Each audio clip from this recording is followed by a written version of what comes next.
తక్కువ సమయంలో ఎక్కువ ఇన్ఫర్మేషన్ తెలుసుకోవడమే స్మార్ట్ పీపుల్ చేసే పని. మెగా వార్తల్లో మీరు మిస్ అవుతున్న మినీ డీటెయిల్స్ మీకోసం. నమస్తే, వెల్కమ్ టు న్యూస్ ప్లేస్. నేను శ్రీలత. బులెటిన్లో ముందుగా హెడ్లైన్స్ చూద్దాం. ఢిల్లీ సీఎంగా రేఖా గుప్తా ప్రమాణం, ఎన్డీఏలోని ప్రముఖులు హాజరు.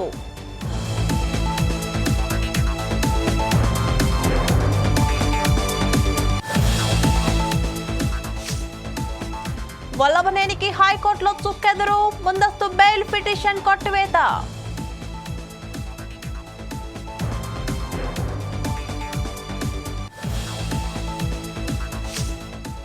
కుకట్పల్లిలో హైడ్రా కూల్చివేతలు, ఆల్విన్ కాలనీలో ఆక్రమణలు నేలమట్టం.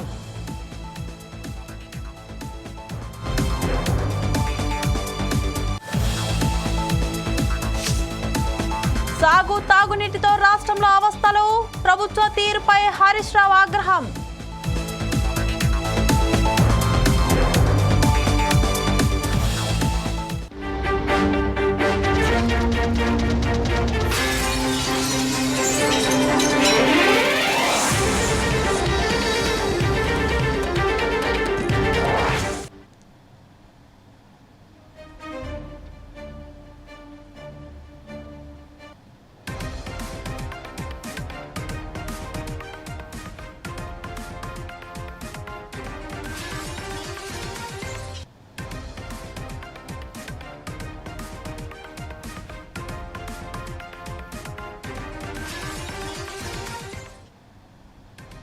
దేశ రాజధాని ఢిల్లీలో కొత్త ప్రభుత్వం కొలువు తీరింది. రామ్లీలా మైదానంలో జరిగిన కార్యక్రమంలో సీఎంగా రేఖా గుప్తా ప్రమాణ స్వీకారం చేశారు. లెఫ్టినెంట్ గవర్నర్ వికే సక్సేనా ఆమెతో ప్రమాణం చేయించారు. 27 ఏళ్ల తర్వాత ఢిల్లీలో అధికారాన్ని దక్కించుకున్న బీజేపీ ఈ కార్యక్రమాన్ని అట్టహాసంగా నిర్వహించింది. ఈ కార్యక్రమానికి ప్రధానమంత్రి నరేంద్ర మోదీ, పలువురు కేంద్ర మంత్రులు, ఎన్డీఏ పాలిత రాష్ట్రాల ముఖ్యమంత్రులు, భాజపా అగ్రనేతలు హాజరయ్యారు. ఆంధ్రప్రదేశ్ ముఖ్యమంత్రి చంద్రబాబు, డిప్యూటీ సీఎం పవన్ కళ్యాణ్ పాల్గొన్నారు.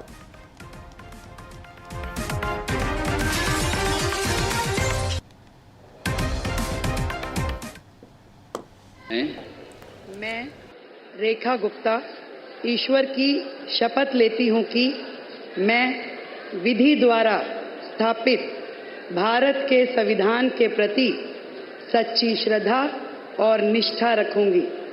मैं भारत की प्रभुता और अखंडता अक्षुण्ण रखूंगी।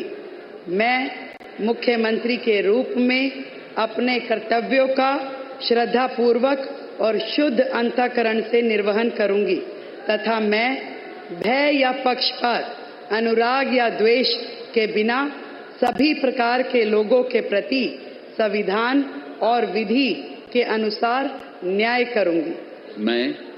मैं रेखा गुप्ता ईश्वर की शपथ लेती हूं कि जो विषय मुख्यमंत्री के रूप में मेरे विचार के लिए लाया जाएगा अथवा मुझे ज्ञात होगा, उसे किसी व्यक्ति या व्यक्तियों को तब के सिवाय जबकि ऐसे मुख्यमंत्री के रूप में अपने कर्तव्यों के सम्यक निर्वहन के लिए ऐसा करना अपेक्षित हो, मैं प्रत्यक्ष या अप्रत्यक्ष रूप से संसूचित या प्रकट नहीं करूंगी।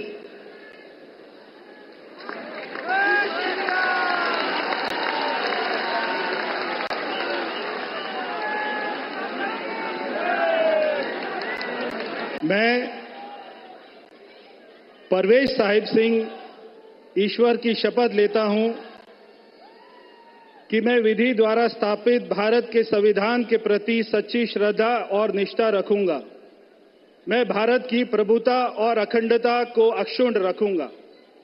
मैं मंत्री के रूप में अपने कर्तव्यों का श्रद्धापूर्वक और शुद्ध अंतःकरण से निर्वहन करूंगा।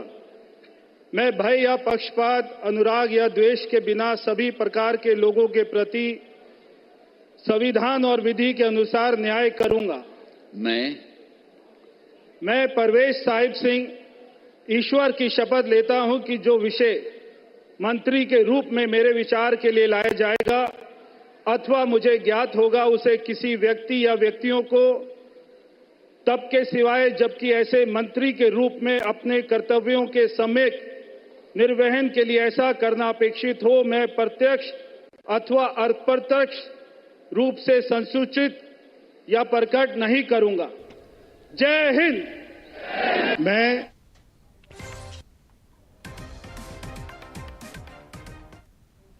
హైదరాబాద్ కుకట్పల్లి ఆల్విన్ కాలనీలో హైడ్రా అధికారులు ఆక్రమణలను తొలగించారు. ఆల్విన్ కాలనీ సమీపంలోని చెరువును కబ్జా చేసి కట్టిన అక్రమ నిర్మాణాలను నేలమట్టం చేసింది హైడ్రా.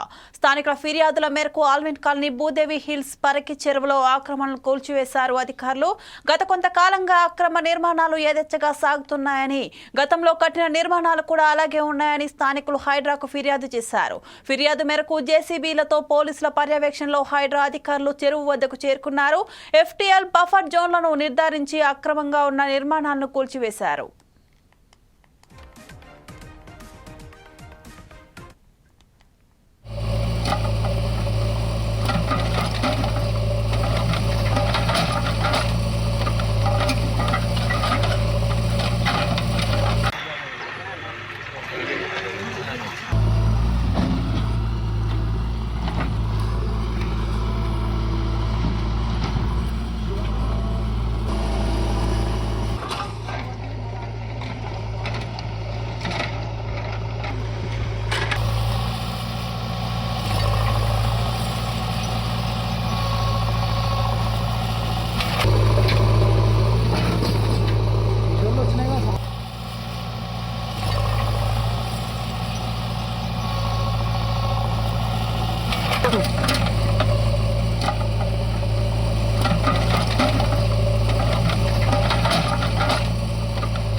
వైసీపీ నేత వల్లభనేని వంశీకి బెయిల్ కోర్టును నిరాకరించింది. ఆయన దాఖలు చేసిన ముందస్తు బెయిల్ పిటిషన్ను ఏపీ హైకోర్టు కొట్టివేసింది. గన్నవరం టీడీపీ కార్యాలయంపై దాడి కేసులో ముందస్తు బెయిల్ కావాలని వంశీ పిటిషన్ దాఖలు చేశారు. దీనిపై విచారణ చేపట్టిన ఉన్నత న్యాయస్థానం ఆయన పిటిషన్ను కొట్టివేసింది. దళిత యువకుడు సత్యవర్ధన్ కిడ్నాప్ దాడి కేసులో ఇటీవల వల్లభనేని వంశీని పోలీసులు అరెస్ట్ చేశారు. ప్రస్తుతం ఆయన విజయవాడలోని జిల్లా జైల్లో ఉన్నారు.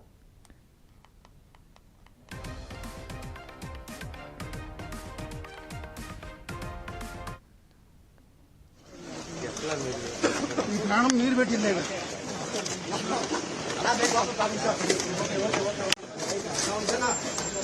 నువ్వు పెట్టిన ప్రాణం అంత బొచ్చు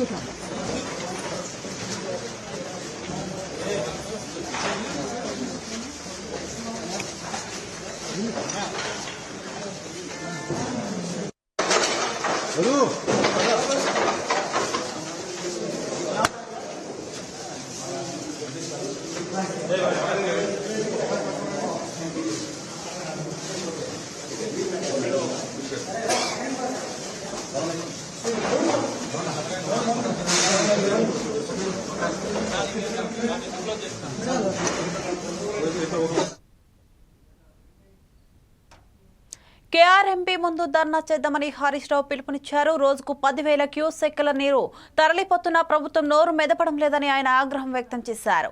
రాష్ట్రం ముందస్తు చర్యలు తీసుకోవడం లేదన్నారు. రాష్ట్రంలో సాగు తాగునీరు అవస్థలు తప్పవని హెచ్చరించారు. ఎండిపోయే పరిస్థితి వస్తుంది, ప్రయోజనాలకు తీవ్రంగా నష్టం జరుగుతూ ఉంటే రాష్ట్ర ప్రభుత్వం నిమ్మకు నీరెత్తినట్లు వ్యవహరిస్తూ ఉంది.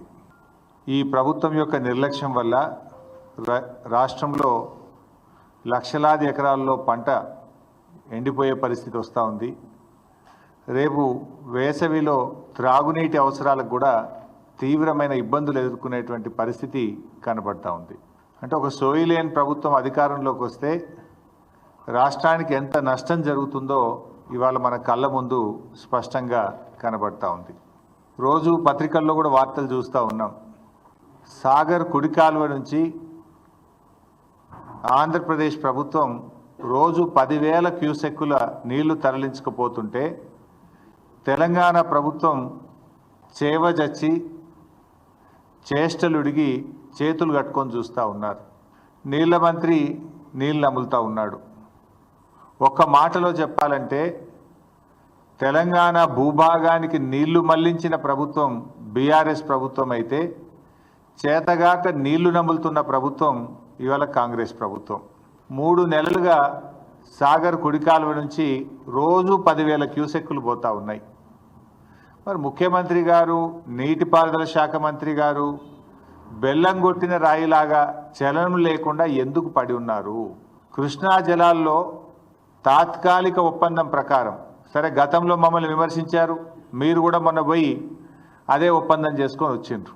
తాత్కాలిక ఒప్పందం ప్రకారంగా ఆంధ్రప్రదేశ్ వాటా 512 టీఎంసీలు, కానీ ఇప్పటికే ఆంధ్రప్రదేశ్ 657 టీఎంసీలు తీసుకుపోయింది.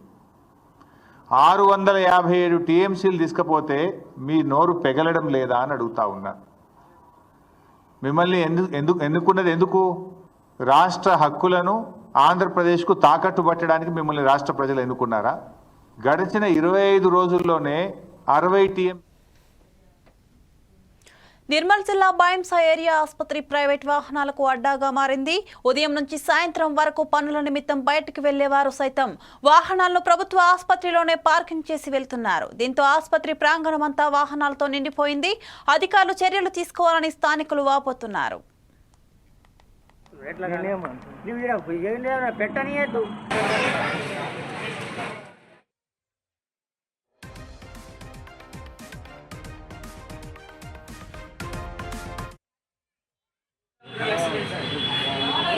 ఏరియా హాస్పిటల్లో పొద్దున 9 గంటల నుంచి మధ్యాహ్నం 2 గంటల వరకు సార్ నేను ప్రతి ఎమర్జెన్సీ పాయిజన్ కేసు కానీ, ఆర్టీఐ కేసు కానీ, ఏదైనా ఎమర్జెన్సీ కేసు తీసుకొచ్చి ఇక్కడ బండ్లు పెట్టడానికి మా ఎమర్జెన్సీ సర్వీస్ దగ్గర ఎమర్జెన్సీ వెహికల్ పెట్టడానికి వీలు లేకుంటున్నది. అన్ని బండ్లు పార్క్ చేసి పెడుతున్నారు. ఎవరు సెక్యూరిటీ పట్టించుకుంటలేరు. సార్ కూడా సూపరింటెండెంట్ సార్ కూడా ఎన్నిసార్లు వివరించినా కూడా పట్టించుకుంటలేరు. మేమే బండ్లు జరుపుకొని మేమే కేసు లోపల తీసుకుపోవాల్సి వస్తుంది. ఇక్కడ ఎమర్జెన్సీ అక్కడ ఉన్నది. ఇప్పుడు ఇక్కడ నుంచి పేషెంట్ దించి అక్కడ వరకు తీసుకెళ్ళామన్న. ఈ ఒక్కరోజు అంటే ఒక్కరోజు కాదు, ఒక సండే తప్ప ప్రతిరోజు సోమవారం నుంచి శనివారం వరకు పొద్దున్న 9 గంటల నుంచి మధ్యాహ్నం 2 గంటల వరకు మొత్తం పార్కింగ్ పెట్టేస్తున్నారు. బండ్లు ఏపీ పోవాలంటే వీళ్ళు లేదు. ఎమర్జెన్సీ యాక్సిడెంట్ కేసు తీసుకురాని, పాయిజన్ కేసు తీసుకురాని, ఏదైనా కేసు తీసుకొస్తే ఇక్కడ మాకు బండి రాకుండా వీలు ఉన్నాయి. దీని మీద గర్భిణీ స్త్రీలు కూడా అక్కడ ఉంటుంది. అక్కడ కూడా ప్రాబ్లం అయింది. గర్భిణీ స్త్రీలు చేసుకుంటే కూడా అక్కడ కూడా బైకులు పెడుతున్నారు. ఎక్కడగా ఇచ్చిన విడిగా బైకులు పెట్టేసి అంబులెన్స్కు పోలేదు. ఏమైనా ఎమర్జెన్సీ వస్తే మాకు ఇంకా ఉంటా గొడవలు చేస్తున్నారు. మొత్తం బైకులు పార్క్ చేసి ఎక్కడ పెట్టిస్తున్నారేమో పెట్టలేదు. దీనికి మన ఏరియా హాస్పిటల్ శుభ్రమైన పర్యవేక్షించి ఒకసారి సెక్యూరిటీ గార్డుకి చెప్పేసి ఇక్కడ వెహికల్ పెట్టకుండా చేయాలని మా యొక్క విజ్ఞప్తి. కూటమి ప్రభుత్వం అధికారంలోకి వచ్చాక జగన్ కు ఏ మాత్రం భద్రతను తగ్గించలేదని మంత్రి గొట్టిపాటి రవికుమార్ అన్నారు. జగన్ భద్రత తగ్గిందని వైసీపీ నేతలు గవర్నర్ను కలవడంపై ఆయన విమర్శించారు. సీఎంగా పనిచేసిన వారికి ఎన్నికల కోడ్ తెలీదా అంటూ ప్రశ్నించారు.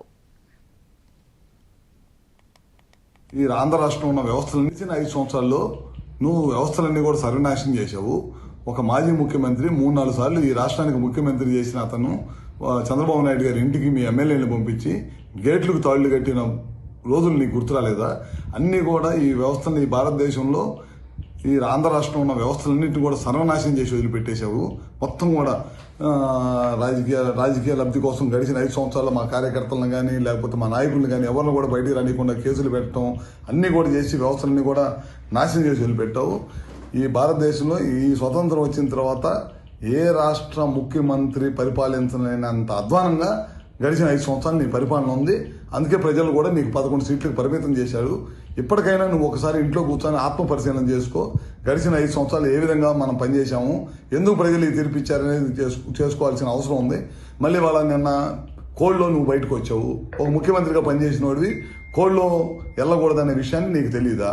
అది కూడా తెలియకుండా నువ్వు ముఖ్యమంత్రిగా ఏ విధంగా పనిచేసావు? మిర్చి రైతుల గురించి వాళ్ళు నువ్వు మాట్లాడే అర్హత ఎక్కడ ఉంది నీకు?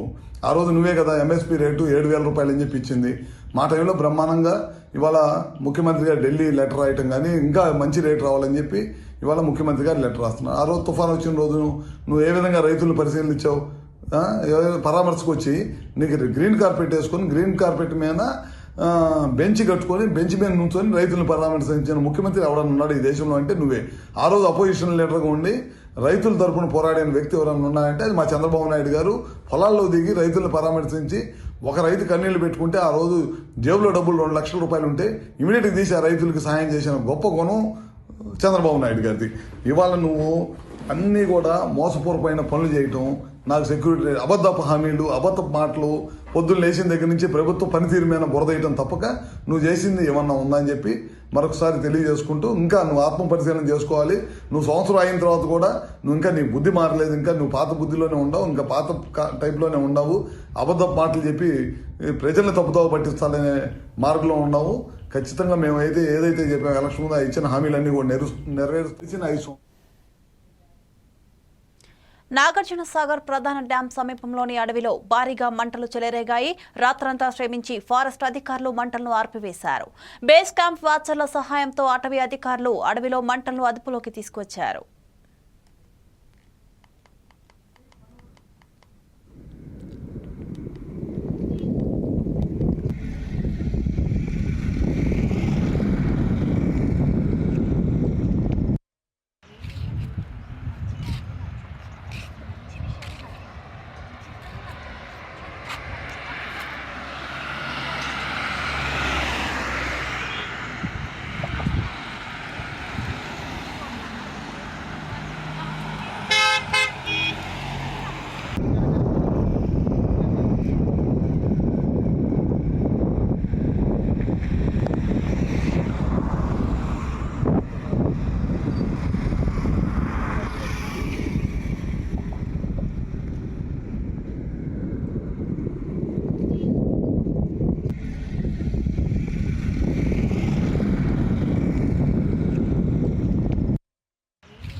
చలో ఢిల్లీని జయప్రదం చేయాలని భారత ఐక్య విద్యార్థి ఫెడరేషన్ కోరింది. చలో ఢిల్లీ ఫారెస్ట్ పోస్టర్ను విజయవాడ ప్రెస్ క్లబ్ లో రాష్ట్ర కార్యదర్శి సందీపగు ఉదయ్ కుమార్ ఆవిష్కరించారు. మార్చి 27న నిర్వహించే చలో ఢిల్లీ కార్యక్రమంను విజయవంతం చేయాలని పిలుపునిచ్చారు.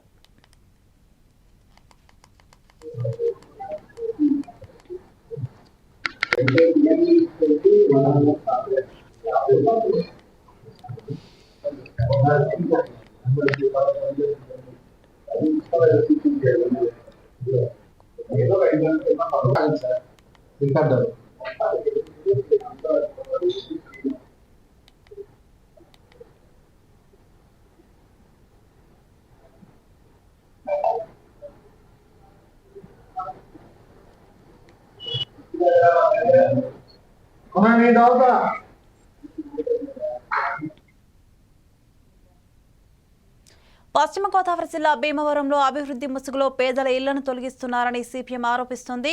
తక్షణమే బుల్డోజర్ రాజకీయాలను విరమించుకోవాలని పార్టీ జిల్లా కార్యదర్శి గోపాలన్ డిమాండ్ చేశారు. పేదల ఇళ్లను దౌర్జన్యంగా కూల్చివేయడం దారుణమని ఆయన అన్నారు. కనీసం నోటీసులు ఇవ్వకుండా కరెంటు కనెక్షన్ తీసేయడంపై ఆయన ఆగ్రహం వ్యక్తం చేశారు. ప్రభుత్వం కానీ కూటమి ప్రభుత్వం కానీ గత ఎన్నికల టైంలో వాళ్ళ మేనిఫెస్టోలో గ్రామాల్లో 3 సెంట్లు, పట్టణాల్లో 2 సెంట్లు పేదలకు ఇళ్ల స్థలాలు ఇస్తామని చెప్పి వాళ్ళు మేనిఫెస్టోలు చెప్పారు. తర్వాత ఈ మధ్య కాలంలో కూడా ప్రభుత్వ భూముల్లో ఏళ్ల తరబడి నివాసాలు ఉంటే అక్కడ మేము వారికి రెగ్యులరైజ్ చేస్తామని చెప్పేసి కూడా ప్రభుత్వం ఈ కాలంలో ప్రకటించింది. కానీ దాని భిన్నంగా ఉండి నియోజకవర్గంలో రాష్ట్రం మొత్తం మీద 175 నియోజకవర్గాల్లో ఉండి నియోజకవర్గంలోనే ఒక వైరస్ లాగా వ్యాపించింది. ఈ వైరస్ ఏంటంటే ఇళ్ళు కూల్చివేత. అంటే ఎక్కడైనా ప్రభుత్వాలు కానీ ఎమ్మెల్యేలు కానీ ఎన్ని ఇళ్ళు కట్టాం, ఎన్ని ఇళ్ళు నిర్మించాం, ఎంతమందిని మెరుగుపరిచామని చూసుకుంటారు. కానీ ఉండి నియోజకవర్గంలో ఇళ్ళు కూల్చివేతే ఒక ప్రజా కార్యక్రమం కింద నడుస్తూ ఉంది. ఇటువంటి దుర్మార్గ వైఖరిని, ఈ బుల్డోజర్ రాజ్యాన్ని మేము తీవ్రంగా వ్యతిరేకిస్తున్నాం. మరి ఇది వాళ్ళ పార్టీ నాయకత్వానికి కానీ లేకపోతే కూటమి ప్రభుత్వానికి కానీ అన్ని తెలిసి ఉండే అంగీకారంతో జరుగుతూ ఉన్నాయా, లేదా ఇక్కడ ప్రత్యేకంగా నడుస్తూ ఉందా అన్నది కూడా మేము ఈ సందర్భంగా ప్రశ్నిస్తూ ఉన్నాం. ఇవాళ అధికారంలోకి వచ్చి మొత్తం మీద 8 మాసాలు చిల్లరైంది, 9 మాసాలు నడుస్తూ ఉంది. అధికారంలోకి వచ్చినటువంటి 3-4 మాసాల నుండే ఈ సంవత్సరం విపరీతమైనటువంటి వర్షాలు పడ్డాయి. వర్షపాతం కూడా ఎక్కువ ఉంది.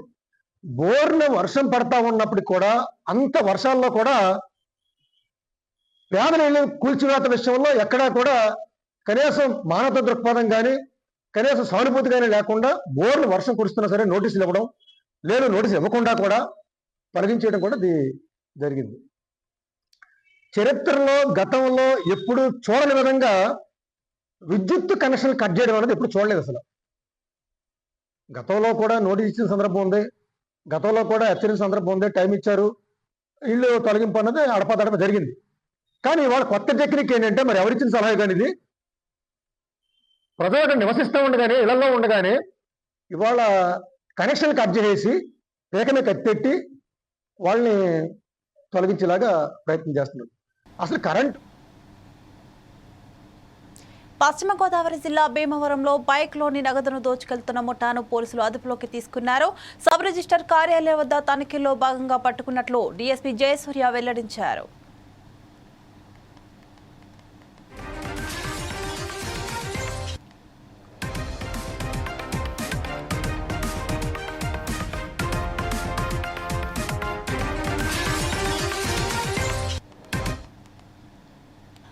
ఈయన మన కేసులో కంప్లైనెంట్. ఇతను 16/8/2023 అంటే 2023 ఇయర్లో తనకున్న ఒక సైట్ని అమ్మి సబ్ రిజిస్టర్ ఆఫీస్లో దానికి సంబంధించిన డబ్బుని ఒక 10 lakhs వరకు తన యొక్క యాక్టివా మోటార్ సైకిల్ సీట్ కింద పెట్టుకుని సబ్ రిజిస్టర్ ఆఫీస్ రాయలంలో ఒక ఇంటి ముందు ఆగాడు.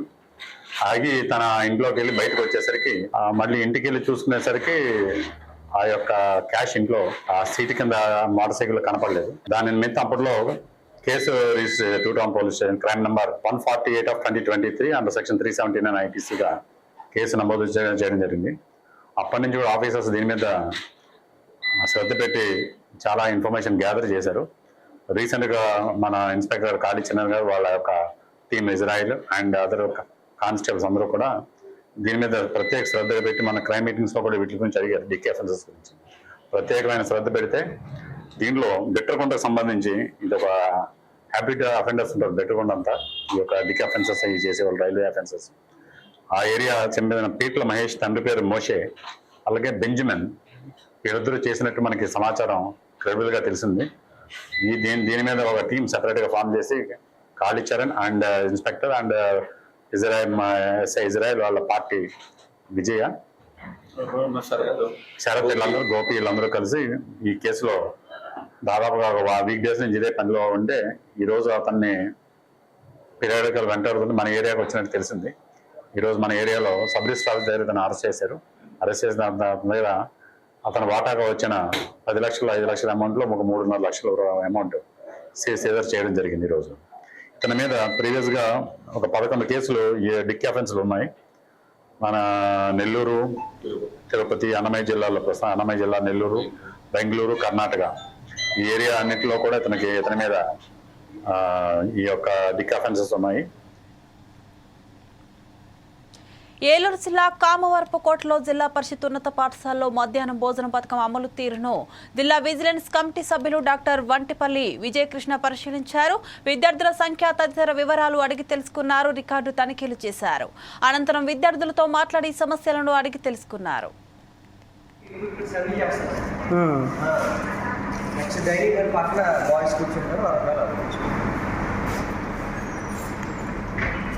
ఇది కూడా క్లీన్ చేయట్లేదండి. చూడండి అంత అగ్లీగా ఉంది ఇది. అంటే ఇక్కడ మీరు డైనింగ్ హాల్ అంటున్నారు, డైనింగ్ హాల్ ఎట్లానండి ఇది?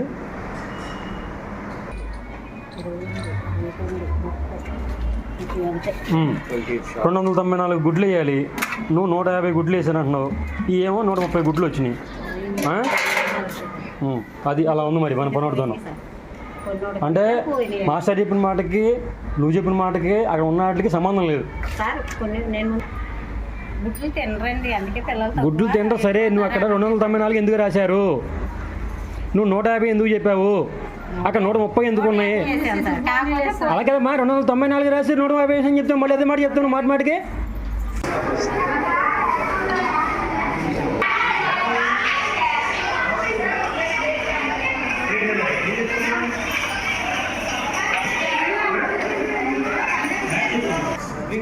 Service